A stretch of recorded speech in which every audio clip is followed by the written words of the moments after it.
संत जी ने भविष्यवाणी की है। वैसे कलयुग की आयु 4,32,000 वर्ष की है, पर भविष्य मालिका में लिखा हुआ है कि 5,000 में कंप्लीट हो जाएगा। हम नहीं कह रहे, भविष्य मालिका का वक्तव्य है और श्रेष्ठ संतों की भविष्यवाणी है। तो आप शॉर्ट में अगर समझना चाहते तो इतना समझ लो, 2025, 2026, 2027 ये 3 साल पूरे विश्व की मानवता के लिए डेंजरस टू डेंजर है। तो शास्त्रों में ये इस तरह से समझाई गई है कि ये कभी भी खत्म हो सकता है, कभी, और आजकल के कभी नहीं, 2032 तक अंत होना है जरूर। इसमें कोई, सुनिए, इसमें कोई प्रॉब्लम नहीं, ये पूरा होगा। इसके लिए समय निश्चित है, इसके लिए सब इंतजाम भगवान कर चुके हैं। 33 करोड़ भारत से और 31 करोड़ विदेश से बचेंगे, मालिका में लिखा है। तो क्या सब त्रिसंध्या करते रहेंगे, सब श्रीमद् भागवत महापुराण पढ़ते रहेंगे, सब माधव नाम जपते रहेंगे? तो ऐसा नहीं है। जो सत्य, प्रेम, दया, क्षमा, शांति की राह पे रहेगा वो भी सत्युग में प्रवेश करेगा। लेकिन जो त्रिसंध्या करेगा वो बहुत विशेष हो जाएगा। आने वाले जो खंड प्रलय में जब घर उड़ जाएंगे, जब बड़े से बड़ी आग लगेगी, समुद्र का लहर पर्वत जैसा उठेगा, तो वो त्रिसंध्या करने वाले बचे रहेंगे। लेकिन उसमें ये भी कहा गया है, बचेंगे कौन?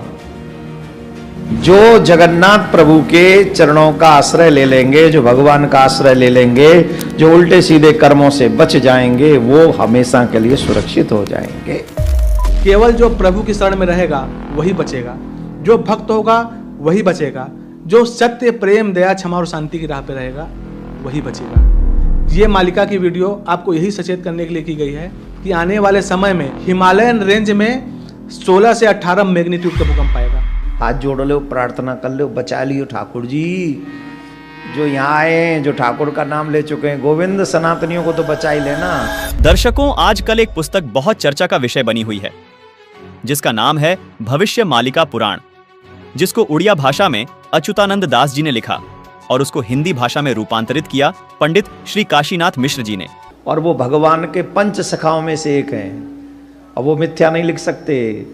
पंच सखा में अंततम महापुरुष अच्युतानंद दास, महापुरुष बलराम दास, महापुरुष जगन्नाथ दास, महापुरुष जसवंत दास और महापुरुष शिशु अनंत दास ने आज से 600 वर्ष पूर्व 15वीं शताब्दी में पावन उत्कल भूमि उड़ीसा राज्य में भगवान चैतन्य महाप्रभु के शिष्य के रूप में इस धरती पर आए और भगवान जगन्नाथ जी के निर्देश से भविष्य पुराण ग्रंथ को संशोधित करते हुए भविष्य मालिका पुराण ग्रंथ की रचना की।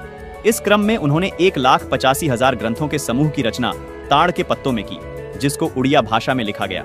इस ग्रंथ में पंच सखाओं ने कलयुग के अंत में धर्म की स्थिति, भगवान श्री कल्की जी का धरा अवतरण, धर्म स्थापना, मनुष्य समाज का उद्धार और अनंत युग तक की भगवान की लीलाओं का वर्णन विस्तार पूर्वक किया है। भविष्य मालिका में लिखी हुई प्रत्येक बात पत्थर की गाढ़ है।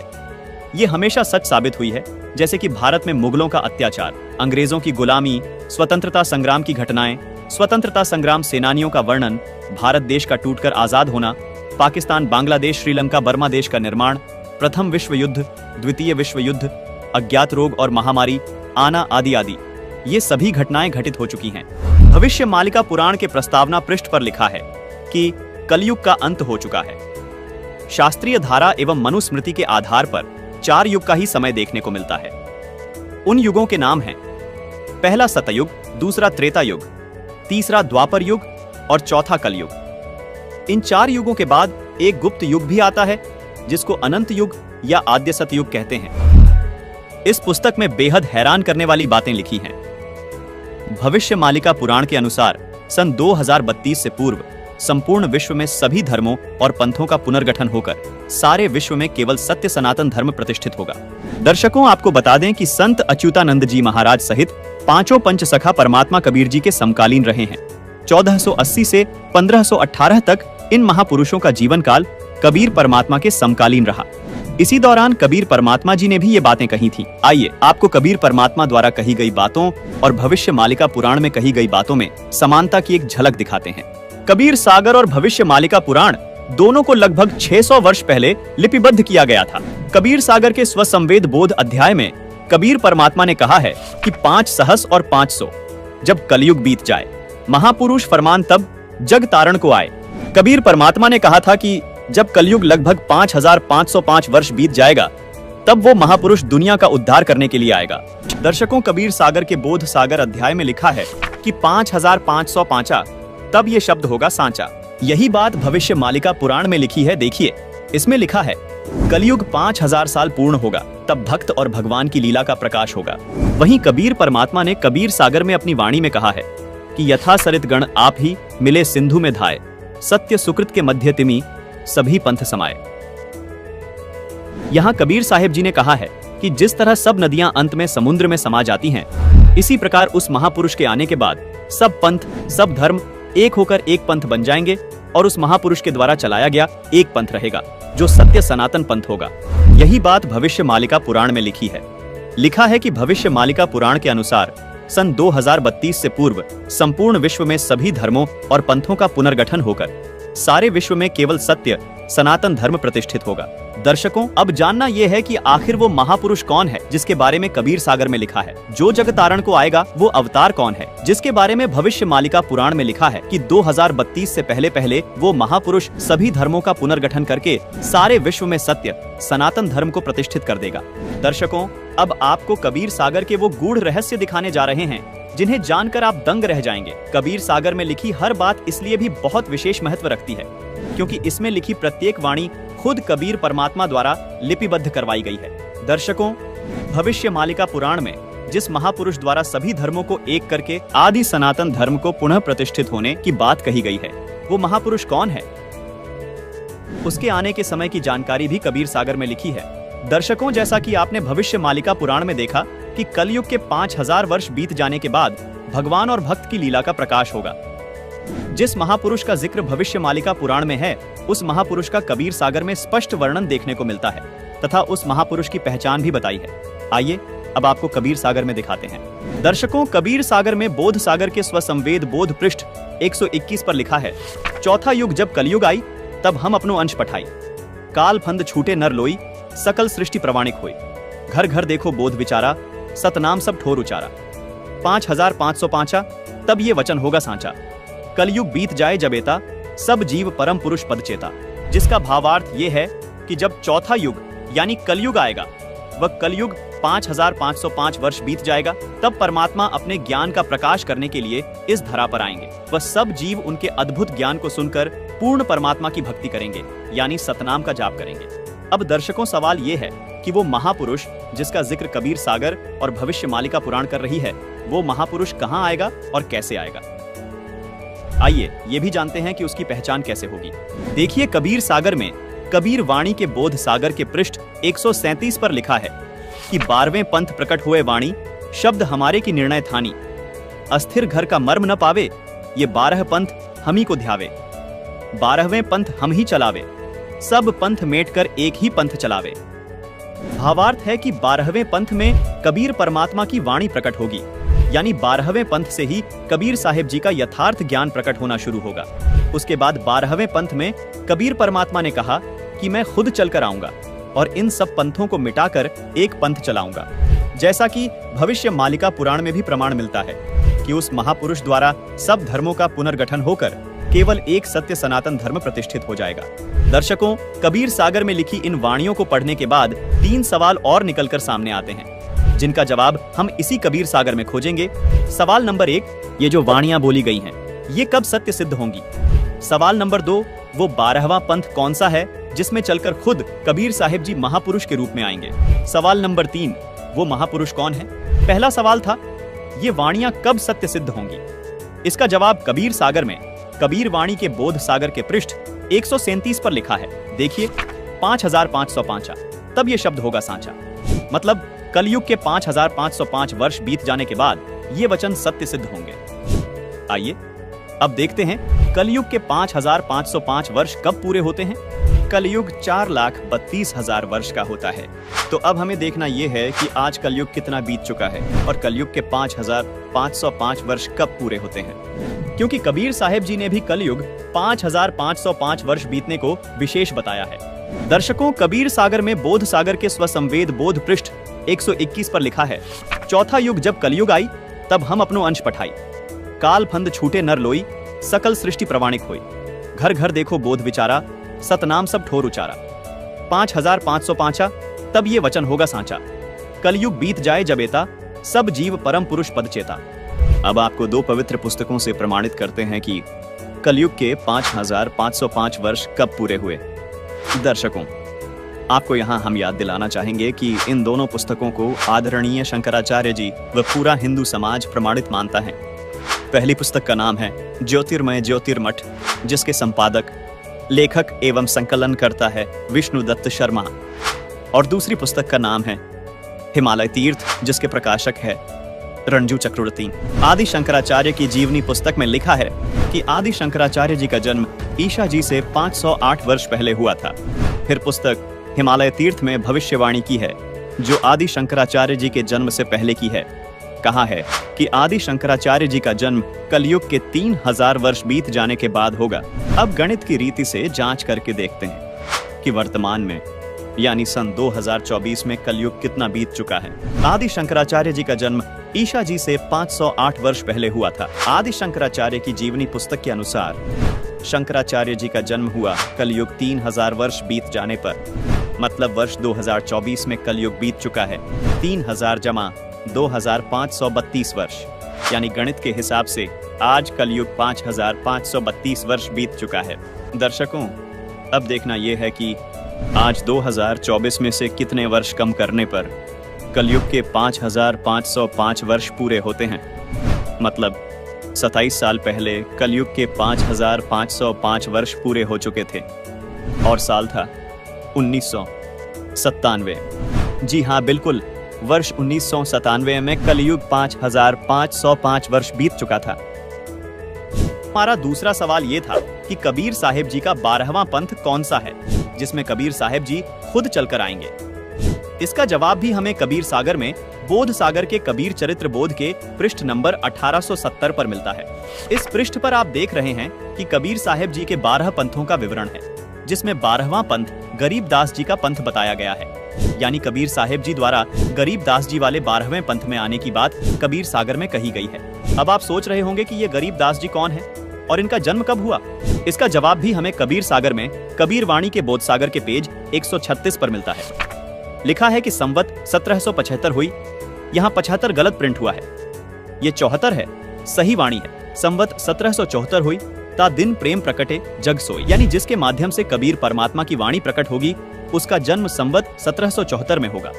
आपको बता दें कि गरीबदास जी का जन्म संवत 1774 में हुआ था। उनके माध्यम से कबीर साहिब जी ने अपना संपूर्ण ज्ञान प्रकट किया। दर्शकों, आप जान चुके हैं कि 12वां पंथ गरीबदास जी महाराज का पंथ है। यहाँ कबीर साहिब जी ने यह भी स्पष्ट किया है कि 12वें पंथ वाले भी मेरी वाणियों को पढ़ेंगे लेकिन समझ नहीं पाएंगे, इस कारण पार नहीं हो पाएंगे, यानी मोक्ष प्राप्त नहीं कर पाएंगे। इसलिए इन 12 पंथों को खत्म करके पूर्ण परमात्मा खुद पूर्ण संत के रूप में 13वां पंथ चलाएंगे, जिससे बिचली पीढ़ी में आने वाली हंस आत्माएं मोक्ष प्राप्त करेंगी। इस बिचली पीढ़ी को ही भविष्य मालिका पुराण में आद्य सतयुग कहा है। कबीर सागर में कबीर वाणी के बोध सागर के पृष्ठ 137 पर लिखा है कि प्रथम चरण कलयुग निर्याना, तब मगहर मांडो मैदाना। यहाँ कबीर परमात्मा ने कहा है कि जब मैं मगहर से सहशरीर सतलोक जाऊंगा, वो कलयुग का प्रथम चरण चल रहा होगा। आइए अब इस वाणी में देखिए। कबीर सागर में कबीर वाणी के बोध सागर के पृष्ठ 137 पर लिखा है कि धर्मदास मेरी लाख दुहाई, मूल शब्द बाहर न जाई। पवित्र ज्ञान तुम जग में भाको, मूल ज्ञान गोई तुम राखो। मूल ज्ञान जो बाहर पढ़ी, बिचली पीढ़ी वंश हंस नहीं तरही। यहाँ बिचली पीढ़ी मतलब कलयुग का दूसरा चरण अथवा बीच वाला चरण है। दर्शकों, यहाँ स्पष्ट करना चाहेंगे कि जिस समय को भविष्य मालिका पुराण में आधे सतयुग कहा है, उसको कबीर परमात्मा जी ने कबीर सागर में बिचली पीढ़ी यानी कलयुग का दूसरा चरण कहा है, और धर्मदास जी को चेताते हुए कहा कि हे धर्मदास, यदि ये मूल ज्ञान अथवा मूल मंत्र अगर नकली संतों के हाथ लग गए तो दूसरे चरण वाली यानी बिचली पीढ़ी में आने वाली आत्माएं मोक्ष प्राप्त नहीं कर पाएंगी। मतलब जो आधे सतयुग में जन्म लेगा, उसका पूर्ण लाभ वो आत्माएं नहीं उठा पाएंगी। भविष्य मालिका पुराण में लिखी इस बात को भी विस्तार से समझाते हैं कि वो महापुरुष कौन है। आइए कबीर सागर से आपको स्पष्ट करते हैं, जो खुद कबीर परमात्मा द्वारा बोला गया सूक्ष्म वेद है। देखिए, कबीर सागर में बोध सागर के स्वसम वेद बोध के पेज नंबर 171 पर लिखा है कि 5 सहस और 500 जब कलयुग बीत जाए, महापुरुष फरमान तब जग तारण को आए। हिंदू तुर्क आदिक सबे जेते जीव जहान, सतनाम की साख गही पावे पद निर्वाण। यथा सरितगण आप ही मिले सिंधु में धाय, सत सुकृत के मध्य तिमि सभी पंथ समाये। जब लग पूर्ण हुए नहीं ठीके को तिथिवार, कपट चातुरी तभी लो स्वसंवेद निराधार। सभी नारी नर शुद्ध तब जब ठीक का दिन आवंत, कपट चातुरी छोड़ के शरण कबीर गहन।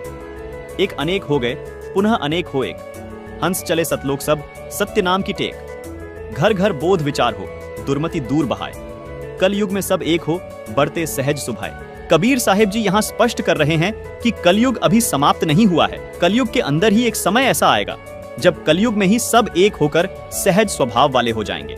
कलयुग में ही सतयुग जैसा माहौल हो जाएगा जो कि हजारों वर्षों तक चलेगा। 2032 तक आदि सनातन धर्म प्रतिष्ठित हो जाएगा और पूरे विश्व में फैल जाएगा। कहां उग्र का शूद्र हो हर सबकी भव भीड़, सो समान सम दृष्टि है समर्थ सत कबीर।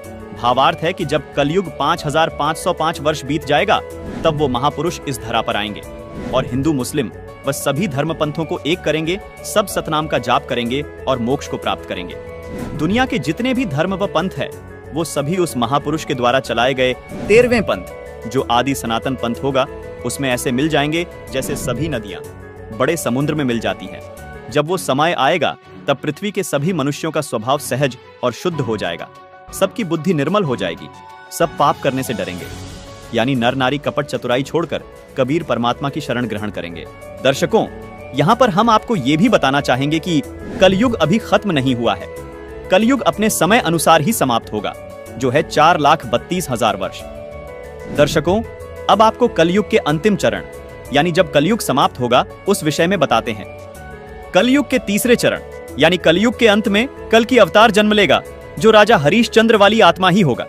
उस समय कलयुग की हालत बहुत खराब हो जाएगी, मनुष्य मनुष्य को खाने लगेगा और जिस भी मनुष्य में भक्ति का बीज नहीं होगा उसको कल की अवतार यानी राजा हरिश्चंद्र वाली आत्मा अपनी तलवार से काटकर समाप्त कर देगा और सतयुग की स्थापना करेगा। कल की अवतार सिर्फ उन्हें छोड़ेगा जिनके अंदर भक्ति का बीज होगा यानी भगवान की चाह बाकी होगी। दर्शकों, जैसा कि हम आपको पहले बता चुके हैं कि 1997 में कलयुग के 5505 वर्ष पूरे हो चुके हैं और 1997 में स्वयं कबीर परमात्मा इस धरातल पर आकर संत रामपाल जी महाराज को मिले और उन्हें सार नाम व सार शब्द देने का आदेश दिया। अब आपको ये बात जानकर हैरानी होगी, जिस महापुरुष की बात भविष्य मालिका पुराण और कबीर सागर कर रहे हैं वो महापुरुष कोई और नहीं बल्कि संत रामपाल जी महाराज ही हैं।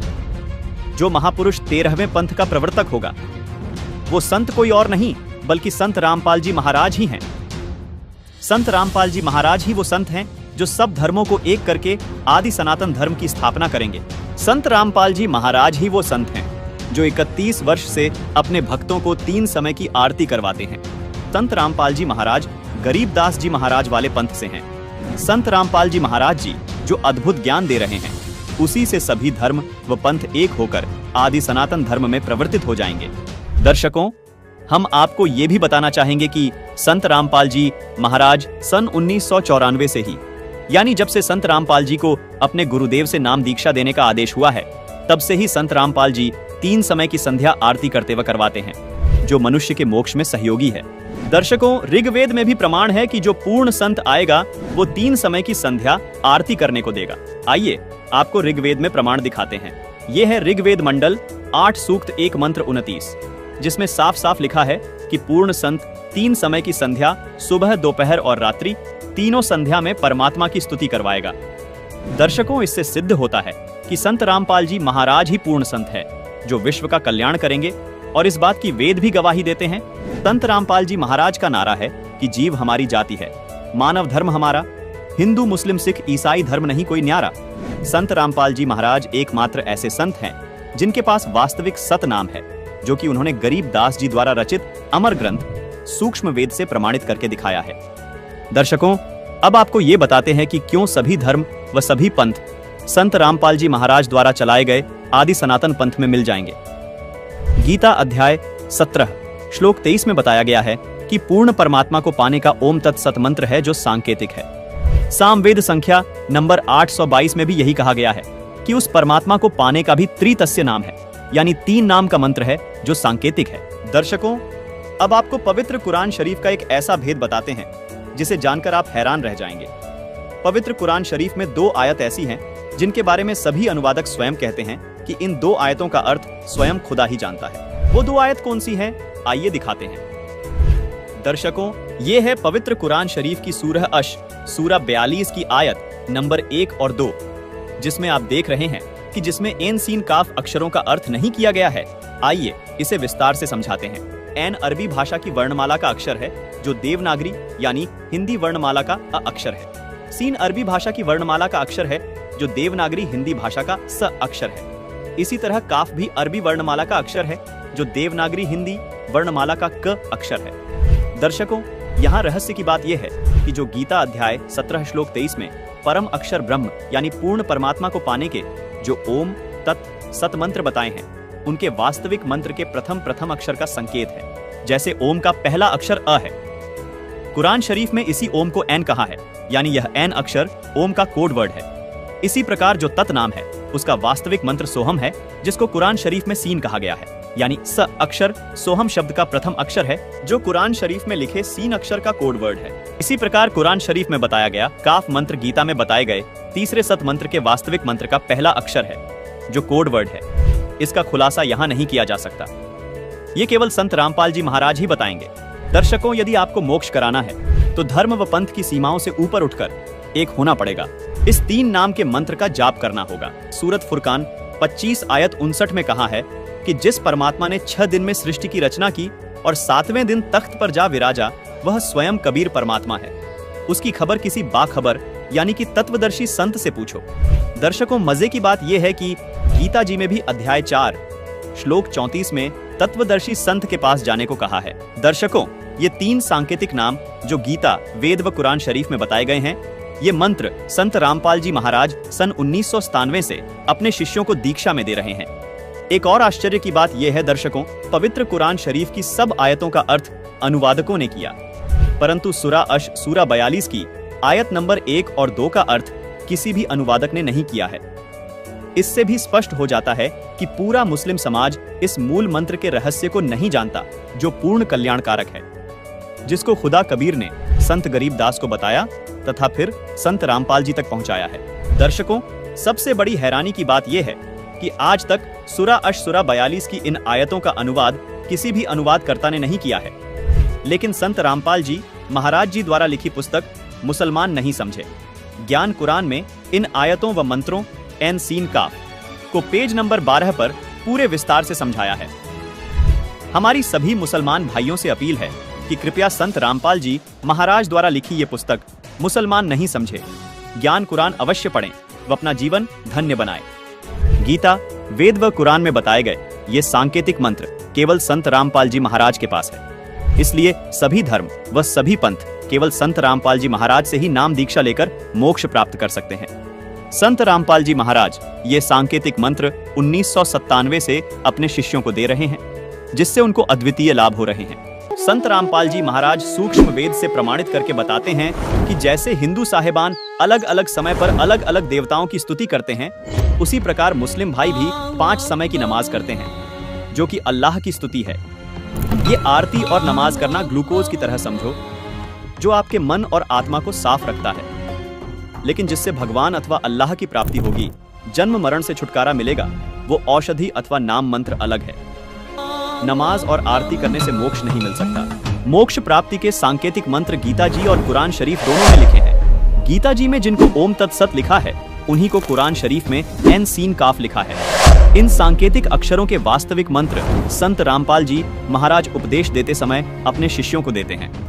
इसके अलावा जो भी मंत्र जाप चाहे हिंदू धर्म में किए जाए या मुस्लिम धर्म में, वो व्यर्थ हैं। जैसे हिंदू धर्म के तथा कथित धर्म गुरु राधे राधे, ओम नमः शिवाय,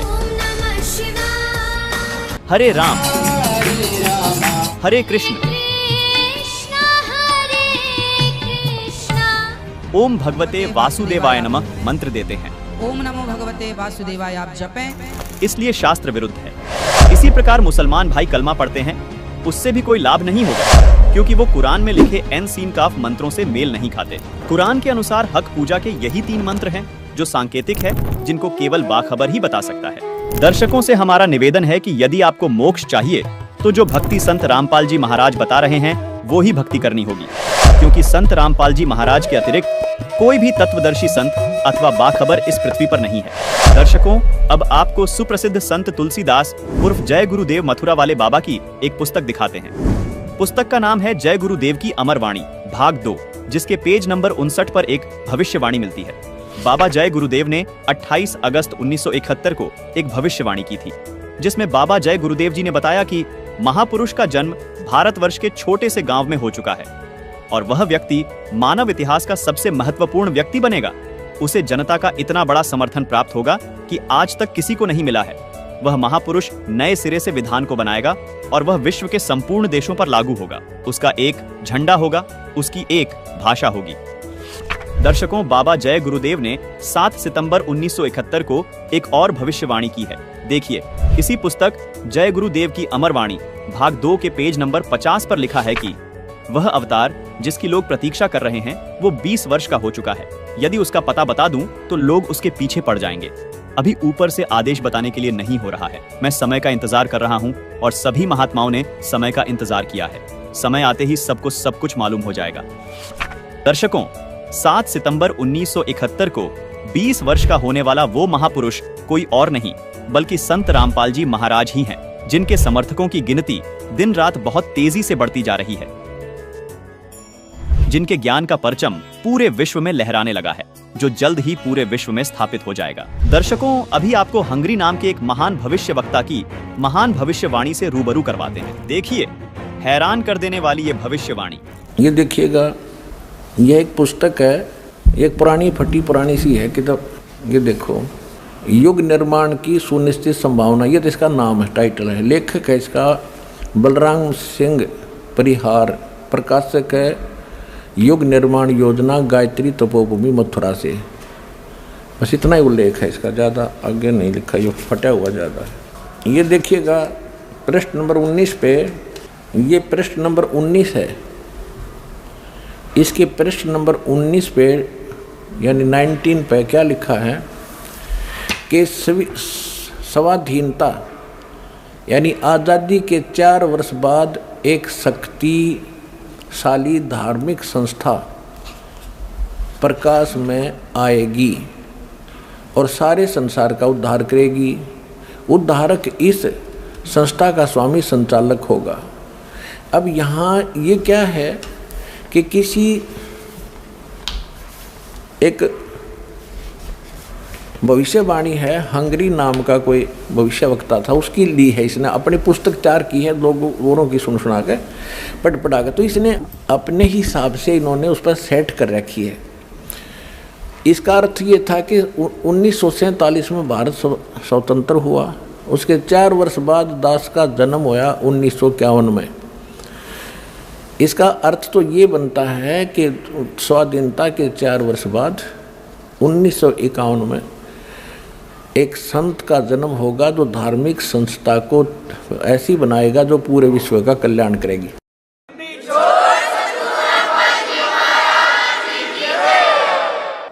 यहाँ थोड़ी सी गड़बड़ कर जाते हैं, अब और दिखाते हैं।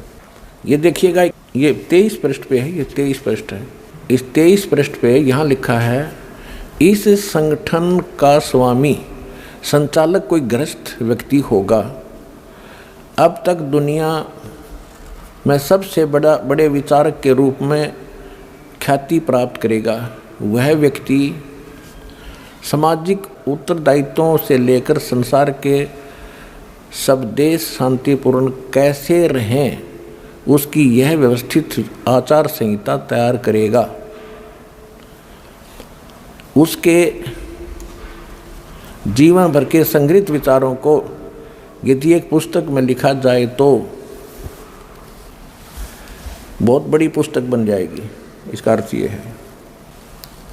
यहाँ एक 29 पृष्ठ पे देखिएगा, 29 पृष्ठ पे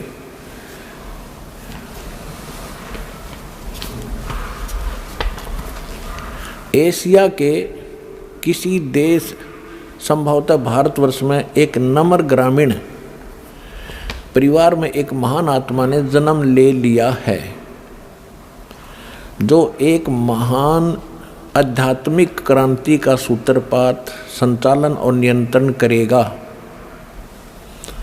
इसके पीछे क्रियाशील आत्माओं की शक्ति होगी जो संसार की वर्तमान विकृत परिस्थितियों को बदल डालेंगी।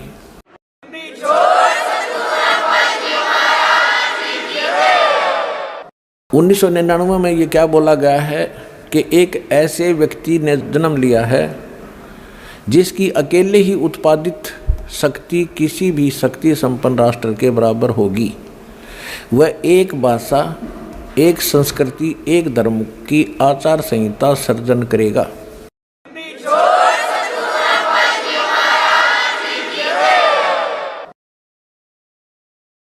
यह देखिएगा 43 पृष्ठ पे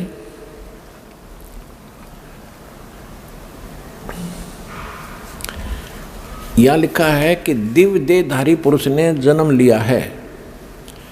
वे सबके मन में प्रसन्नता भरेंगे, दुनिया भर के कष्ट दूर करेंगे। अन्यायी और अत्याचारियों को भी वह ठीक करेंगे। रात्रि के प्रथम पहर में जब मैं प्रगाढ़ निद्रा में होता हूँ तो स्वप्न में एक दिव्य पुरुष को देखता हूँ। दिव्य व्यक्ति को किसी जलाशय के निकट बैठे हुए इस योगी के मस्तक में दोनों भौं के जहाँ मिलती हैं तो उसमें अर्ध चंद्रमा के दृश्य होते हैं। उसके बाल सफ़ेद हैं, सुब्बर वेशभूषा है, यह निशादान सुंदर, वर्ण गौर है, गोरा कलर है तथा पैरों में चरम विहीन पाहन यानी पादुकाएं हैं। बिना चमड़े की जूतियां पहनता है। आज तो हमने पूरे अनुयायियों से कोई बैन लगा रखा है कि चमड़े की जूती तुमने पहननी है, नहीं मैं तो पैरूं था कितने।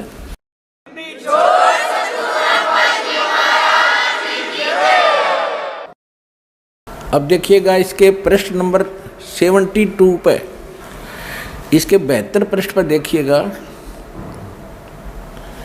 यहाँ लिखा है कि इतिहास के अद्वितीय महापुरुष के बारे में नॉस्ट्रेडमस ने भी कुछ संकेत दिए हैं। उसके मस्तक में चंद्रमा होगा, वेशभूषा बहुत सादी होगी, यानी लाल पीले कपड़े नहीं होंगे, उसके लंगोट लंगाट बांध कर नहीं घूमेगा। 2 विवाह होंगे, 2 पुत्र होंगे, 2 पुत्रियां होंगी। अब यहाँ इसके ऊपर थोड़ा सा आपको संस्कार का भी बताऊंगा। इन संपूर्ण भविष्यवाणियों का लिंक नीचे डिस्क्रिप्शन बॉक्स में दिया गया है। दर्शकों, भविष्य वक्ता की ये भविष्यवाणी केवल संत रामपाल जी महाराज पर ही सटीक बैठती हैं, जिसमें उन्होंने कहा है कि 1951 में एक संत का जन्म होगा, जिसकी अध्यक्षता में एक धार्मिक संस्था का निर्माण होगा जो पूरे विश्व का कल्याण करेगी। साथ में ये भी साफ लिखा है कि उस संस्था का संचालक एक गृहस्थ व्यक्ति होगा, अपने अद्भुत ज्ञान की बदौलत पूरे संसार में ख्याति प्राप्त करेगा। उस महापुरुष की 4 संतान होंगी, 2 पुत्र व 2 पुत्रियां होंगी। ये सब भविष्यवाणियां सिर्फ और सिर्फ संत रामपाल जी महाराज पर खरी उतरती है। संत रामपाल जी महाराज का जन्म एक साधारण ग्रामीण परिवार में हुआ। संत रामपाल जी महाराज ही वो संत हैं जो कभी चमड़े की बनी वस्तु का इस्तेमाल नहीं करते हैं, न कभी अपने शिष्यों को करने देते हैं। भविष्यवाणी में ये भी लिखा है कि उस संत के बाल सफेद होंगे। अतः इस महान भविष्यवक्ता की भविष्यवाणी भी यही सिद्ध करती है कि वो महापुरुष कोई और नहीं, संत रामपाल जी महाराज ही हैं। दर्शकों, अब आपको राजस्थान राज्य के एक सुप्रसिद्ध संत बाबा रामदेव की भविष्यवाणी भी दिखाते हैं। ये है पुस्तक 24 प्रमाण, जिसके पेज नंबर 65 पर लिखा है कि नगरकोट नहीं, जाट कहां सी, मुखबंद होके कवि गुण गासी। यहाँ बाबा रामदेव जी कह रहे हैं कि वह महापुरुष जाट जाति में आएगा और कवि यानी कबीर परमात्मा के गुण गाएगा। संत रामपाल जी महाराज का जन्म एक किसान परिवार में जाट जाति में हुआ है। संत रामपाल जी महाराज एकमात्र ऐसे संत हैं जो कबीर देव यानी कबीर परमात्मा के गुण 1988 से संसार को सुना रहे हैं। इसी पुस्तक 24 प्रमाण के पेज नंबर 111 पर देखिए, संत रामपाल जी महाराज के बारे में एक और भविष्यवाणी की गई है। हर आसी हरियाणे तोरण, रंगरी रीत चुकासी, सुंदर खाती अगम भाषिया, झुक चौथा में होसी। यहाँ भी संत रामदेव जी अपनी वाणी में साफ साफ कह रहे हैं कि वो महापुरुष हरियाणा में आएंगे और चौथे युग यानी कलयुग में आएंगे। दर्शकों, जिस समय संत रामपाल जी महाराज का जन्म हुआ उस समय गांव धनाना जिला सोनीपत पंजाब प्रांत में था, जो बाद में 1966 में पंजाब से अलग होकर हरियाणा प्रांत का हिस्सा बना। संत रामपाल जी महाराज का जन्म 8 सितंबर 1951 को धनाना गांव में हुआ था। इसी पुस्तक 24 प्रमाण के पेज नंबर 62 पर संत रामपाल जी महाराज के बारे में एक और भविष्यवाणी की गई है। कलयुग में सतयुग अवसी, पहरा पाप रा पलटेला, सांचा संत दल में आवसी ऋषिजन साख भरेला। दर्शकों, कबीर सागर और भविष्य मालिका पुराण में लिखी भविष्यवाणी संत रामदेव जी की भविष्यवाणी से ज्यों की त्यों मेल खाती है। संत रामदेव जी भी कहते हैं कि कलयुग में ही सतयुग जैसा माहौल होगा। वो पूर्ण संत अपने आध्यात्मिक ज्ञान के जरिए बढ़ रहे पाप को खत्म कर देगा। दर्शकों, वो संत कोई और नहीं बल्कि संत रामपाल जी महाराज ही हैं। आइए आपको एक और भविष्यवाणी दिखाते हैं जो संत गरीब दास जी महाराज ने सूक्ष्म वेद के अथसुर निकंदन रामायणी पृष्ठ नंबर 716 पर लिखी है। सदगुरु दिल्ली मंडल आयसी, सूती धरनी सूम जगायसी। संत गरीब दास जी महाराज कह रहे हैं कि वो महापुरुष दिल्ली मंडल में आएगा और अज्ञान के अंधेरे में सोई हुई आत्माओं को जगाएगा। दर्शकों, गांव धनाना जिला सोनीपत हरियाणा, जहां संत रामपाल जी महाराज का जन्म हुआ, ये क्षेत्र दिल्ली मंडल में आता है। अभी आपको गुरु नानक देव जी भाई बाले वाली जन्म साखी से भी प्रमाणित करते हैं कि वो महापुरुष जो कबीर जी और नानक जी के बाद इस धरा पर आएगा, वो जाट जाति में आएगा।